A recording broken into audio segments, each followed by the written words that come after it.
Okay, so I'm in Final Cut Pro right now. I'm going to show you how to make a Facebook video cover. So it's pretty simple. What you need to do, which I've already done, so I'm going to open the properties. My computer's a little slow. I have some screens running on the other side.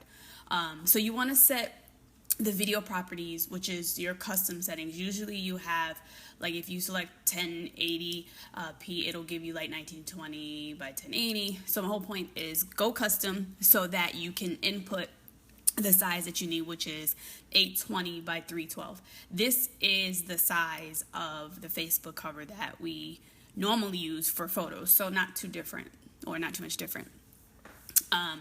So once you have that, it will basically size it for you. So the first thing that you need, obviously, is video content. I'm going to lower the volume on this video just in case it's too loud for you guys. So you need video content to use. So I like to lift my story from the timeline so that I can see what I'm working with. The next rule is your video can be no shorter than 20 seconds and no longer than 90. So I just stretch it out. And I know 60 seconds is technically a minute, so I can go a little further, but I just keep it somewhere like in between there. So we'll just leave it right here just for the sake of the video. The other reason why I don't show the whole clip is I highly recommend that you place your logo. And this is where, if you don't want to stretch out your video, you would have the white borders. But I highly recommend placing your logo in the beginning and in the end, because that is the first image that viewers will see. So you want your brand to pop. And what you'll see next is what I'm about to show you. So it's pretty simple. So you have your size, you have your video that you want to use, your video content. And like I said, you can scale. It is going to mess with pixelation. I'm not going to tell you a false story there, but I like it to be full. I plan on shooting something different, but right now this is a bridal shoot that I keep showcasing, and I really like it. It's pretty because it goes with my brand as far as being diverse, and that's why I chose it for my video cover. So basically, once that's done, and like I said, I would add a logo here in the end, or whatever you want to place as your initial greeting, excuse me. So once that's done, you would just export the video. And then I always, no matter what I'm editing video-wise, I always do like a little scroll here just to see, make sure that it has everything that I know it should. And this black space is because I didn't put anything in the front. This was just for teaching purposes.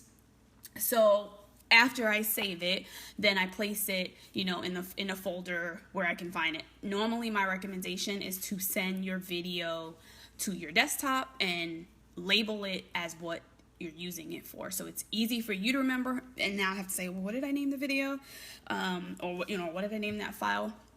So after you save it, now it's to your desktop and you're ready to upload.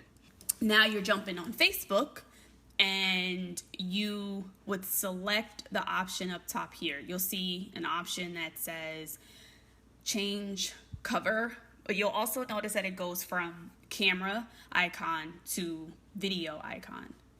I'll show you again. So see, that's the video icon, and then if I go back, it should change it. There's the camera icon.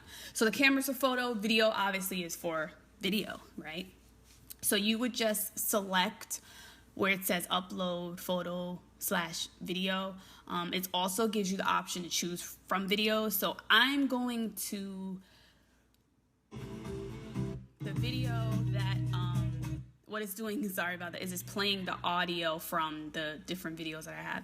So the actual cover video that I made is actually here. And I made the choice to not have any music playing. If you notice, there's two versions that I have here of the same footage. This one has music. I felt like music might be a little bit overbearing for someone that's visiting. And it's also like 1990s when you went to a website and had music. So I just chose to keep it clean and simple. I'm a minimalist, so that's pretty much my style.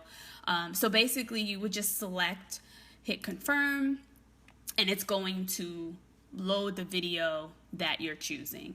And it'll tell you your video won't be public until you publish it. So at this point, let's say you needed to reposition it, which because we created the size of the video, you don't really need to do any repositioning because it's set to fit perfectly.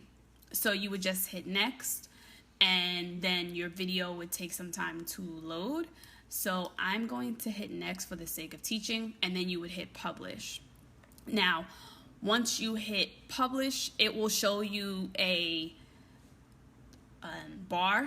progress bar that will let you know how far the progression, and once it's uploaded, then you'll see your final video. I'm not hitting publish because I don't want this to show up again on my timeline as if I just loaded the same thing twice. But basically, if I reload my page, you'll see what the video looks like.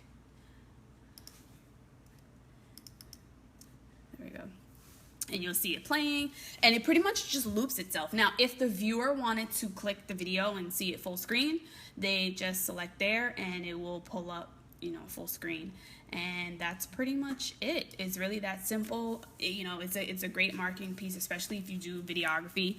I happen to do both photography and videography, so it's a benefit for me to show that I also can do things in motion and, not just have a still shot. But once again, it doesn't mean don't use cover photos. If you want to use a cover photo, by all means do so, and you can always switch back. But currently, this video really represents my brand really well because I'm big on diversity, and I like, especially for my brides, I like for them to see that all brides are beautiful. So I hope this helped you, and as always, you can contact me, leave feedback, comment below. If you need some help walking through yours, let me know, and I'll be glad to help you.